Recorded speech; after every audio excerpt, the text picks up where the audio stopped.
Excellent. Hello, you. How nice of you to join me.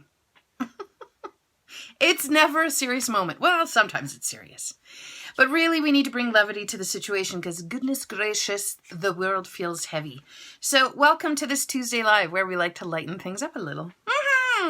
My name is Luca Simmons. I am your holistic nutrition practitioner. What does that mean? It means I love food. It means I like to talk about it. It means I went to school so that somebody said, yes, you can talk about it, Luca. So here I am, 6 years after graduation, diving into the good foods and how they can help you. So my bag is always in helping you figure out what are those foods that'll best support you for whatever you've got going on. And it can be from anything from the grocery list to pick up at the store every week to how to prepare those foods and how to think about combining things. So that's my specialty. That's what I love to do. And that is what I'm here for you. And this month in October, we've been talking about sleep and how nutrition can be of support when sleep's an issue. So here's the deal. If you're having a hard time sleeping, first of all, please go get it checked out. Food, yes, can be an ally and can help, but it bears repeating that when sleep, hi Santa, when sleep is disrupted or you're having a hard time with sleep, you need to figure out why. I can't do the why. I can't do that digging around. I can sort of postulate and wonder, but it's really important to underline that when sleep is an issue, it's important to see if there's anything else behind it because there's a whole host of things that we have no idea about that might be going on for you. So check it out with your medical team. And then if you want to know the food things you can put in place, now you can come see me or implement the ideas we're going to talk about today. Okay. Why is sleep so important? Sleep is important on so many levels. It is where you do the cleanup from the day. It is where you move inflammation out of the body. When there's low-grade inflammation in the body, P.S. everyone has it. Welcome to 2020.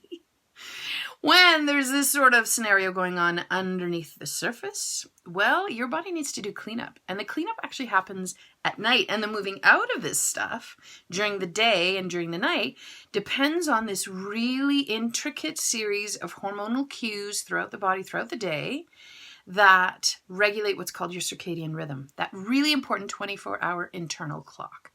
So when I'm talking about sleep, I'm really talking about regulating your circadian rhythm. But you say that and people will be like, I don't know what that means. Is it like a syncopated rhythm that I need to clap my hands to? No. It's a 24-hour clock that your inside body regulates to. No one has a true 24-hour clock. And every day your body picks up cues from the outside world, figure out where you are in time and space, and then implements that to help you get through the next 24-hour session. And sleep is a crucial piece of that. And when sleep's off, it's a really good indicator that something is not right somewhere along the way. And that's where I encourage you to go figure it out and then hit me up because I can help you. I have so many individual tools we can put in place for you. Today, though, we're going to be talking about my top fave foods to help support optimal sleep. So I have 3 that I'm going to talk about. Those who want just the list and then want to say sayonara, Luca, we'll have at her. Hi, Jennifer. Nice to see you. Here are your 3. First one, butter. Always. I know. Butter for sleep? What? I know. You're welcome. Butter's the first one. Second one, some foods that contain melatonin, most plant foods. Number 3, fermented foods. Thanks. Okay, bye. For those who just want the list. Now, if you're the person who wants to know why, I'm glad you're sticking around. First things first, butter. Love this food. First of all, it's delicious. Second of all, it is a traditional food that people have been eating for centuries in many different sectors of society. If you yourself do not have butter as kind of part of what your people ate before you, you would be okay to add it in right now. I'll tell you why. There is a really important vitamin in butter. And if butter doesn't agree with you, you can try ghee. That's a clarified butter or just the butter fat. The protein and the sugars that can be issues for people who have dairy issues are taken out. Learn to make your own, find it at the store, doesn't matter. Butter or ghee, same thing. Why I love them. They give you my favorite vitamin, vitamin A. Vitamin A in animal form is known as retinol. When it's in animal form, it's a fat-soluble kind of thing. And we need it for so many reasons. You need it for your eyes to work, you need it for your brain to work, your heart protective, liver protective, and for that intestinal mucosal barrier, and for the lining of your lungs, and for the lining of your mouth, and for the lining of your private parts. Anywhere there's a soggy skin, like the inside of your cheek, you need vitamin A. But you need the animal version. So retinol it's found in really good amounts in butter and ghee. Why it's important for sleep? You need retinol for your eyeballs to register the sun's rays first thing in the morning, and that signals your pineal gland, which is at the center of your head, to recalibrate that circadian rhythm, that 24-hour clock. And that work happens with indirect light from the sun, even if it's cloudy, even if it's overcast, coming in contact with your eyeballs, then triggering on to the pineal gland. Now, your pineal gland is the hormone organ that regulates sleep. Yeah, sleep is a hormonal function. Isn't that fascinating? So you need that vitamin A in animal form, the retinol, in order for that process to function, for your body to know where you are in time and space. Butter for the win. Good work. That's easy. Yeah, I love that. Melatonin-containing foods can also be a really good benefit. So they are number 2.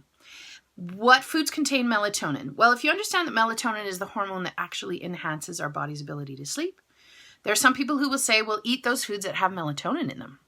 Which ones? Most of the plant world. Oh, you should probably just eat real food. Are you tired of my same story every week? Eat butter, eat real food, add in some organ meats. It's always going to be the same answer. Doesn't matter what you have going on. That's the brilliance of it. Real food is for everyone. Anyway, most plant foods contain melatonin naturally occurring. Now, there are some that have a little bit more. Tart cherries, pistachios, raspberries, peanuts, pumpkin seeds, olive oil, tomatoes. These foods tend to have a little bit more melatonin in them. Now, there's a debate. Does the melatonin you eat or the melatonin supplement you take, is it the same as the melatonin your pineal gland in the center of your head needs for you to sleep like a teenager? I don't know. There's some people who say yes, there's some people who say no. Where's the truth? Okay, so eat plant foods. I don't think you can go wrong. If they're real food, I think you'll win. Okay. In case consuming melatonin is not the ingredient you need, but instead you need the ingredients for your body to make its own melatonin, why don't we do this instead? Why don't you eat some protein? Here's why. All hormones, including melatonin, are made on the backbone of a protein. Tryptophan, as a matter of fact, specifically for melatonin, is made off of the protein called tryptophan. We just, here in Canada, had a big turkey weekend, a lot of us. Turkey is one of the best sources of tryptophan. But anywhere you have complete protein, you should have some amount of tryptophan. So you don't have to get super caught up, but I'll tell you poultry will have more. Sure. So will eggs, so does dairy, so do fish, nuts, and seeds.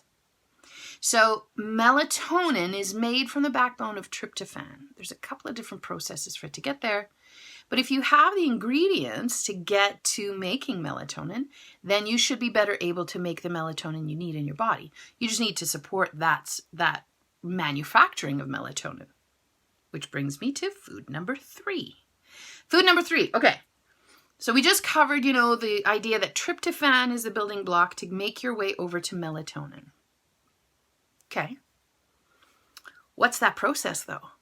You start with tryptophan, and then you make something called serotonin, which I think is probably making people ring some bells in their head. Ding, ding, ding, ding, ding. Serotonin.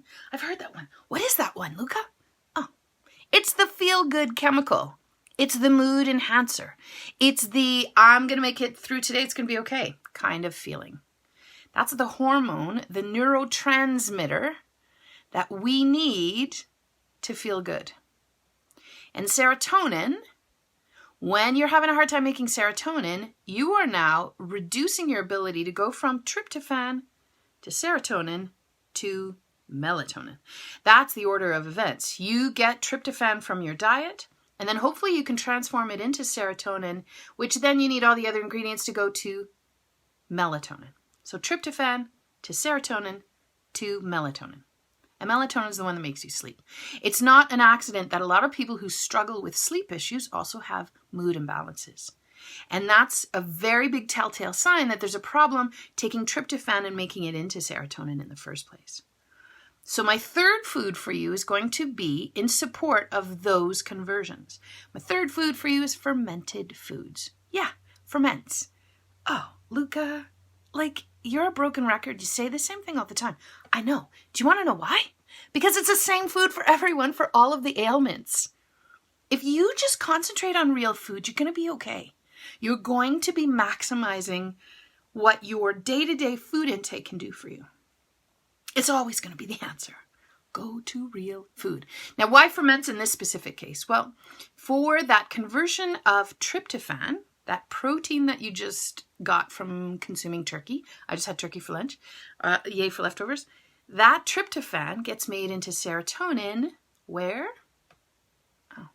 90% of your serotonin is made in your gut, not in your brain. People think that you need serotonin, you make it in the brain. You make some of it in the brain, but the really big majority of your serotonin production actually happens in a little factory called your guts. Yeah, that serotonin gets made with the help of the bugs of your gut, your microbiome. So when sleep is an issue, it's really important to see, okay, what's happening at the gut level. Is your microbiome able to really properly take that tryptophan and convert it into serotonin? Because you need cells of your endocrine system that line your intestinal tract. Yeah, you have hormonal cells in your gut lining. I know, you are a marvelously complicated and symphonious kind of thing. There is a riot going on underneath. You have no idea. You're tremendous. So these cells line your intestinal barrier, and together with your microbiome, they will take the tryptophan and whoop, whoop, whoop, whoop. It's like Rubik's Cube. Chuk, chuk, chuk, chuk. Okay, it's more complicated than Rubik's Cube. Rubik's Cube is complicated, but it transforms it into that usable serotonin. And then the serotonin gets shipped up to your brain, and then it starts to make its way into melatonin. So one of those important factors of food things that you can do in order to support better falling asleep is to eat fermented foods. Why?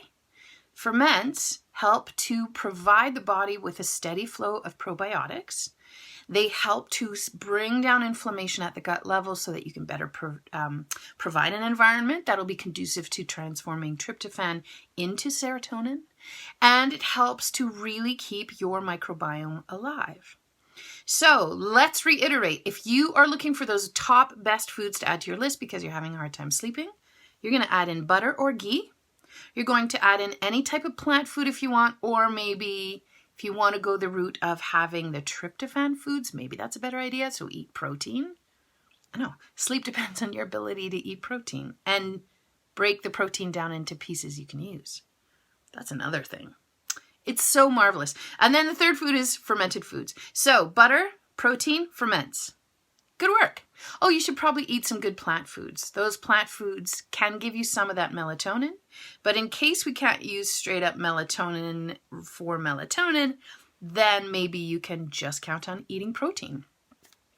That's my story. I'm sticking to it. Thank you so much for joining me this week. I have 2 solutions. If you are having a hard time sleeping and today's video resonates with you, I have 2 things coming up. First, there's a 2-hour sleep class that I'm doing in November. It's all online, so you can sign up for that through my link in profile on Instagram. You'll get it through my newsletter. Sign up for my newsletter. That's where you'll get everything. There is also, so that's 2-hour class on November 17th. There's also a whole 4-week gut class coming up. Now, if the idea of optimal sleep and how it relates to your gut is not clear to you yet, we're talking about that next week.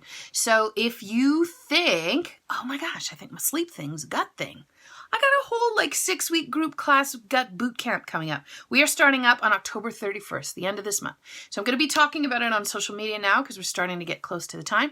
So jump on my newsletter. That's where you get everything. Social media is burying things. I wish you well in your day ahead.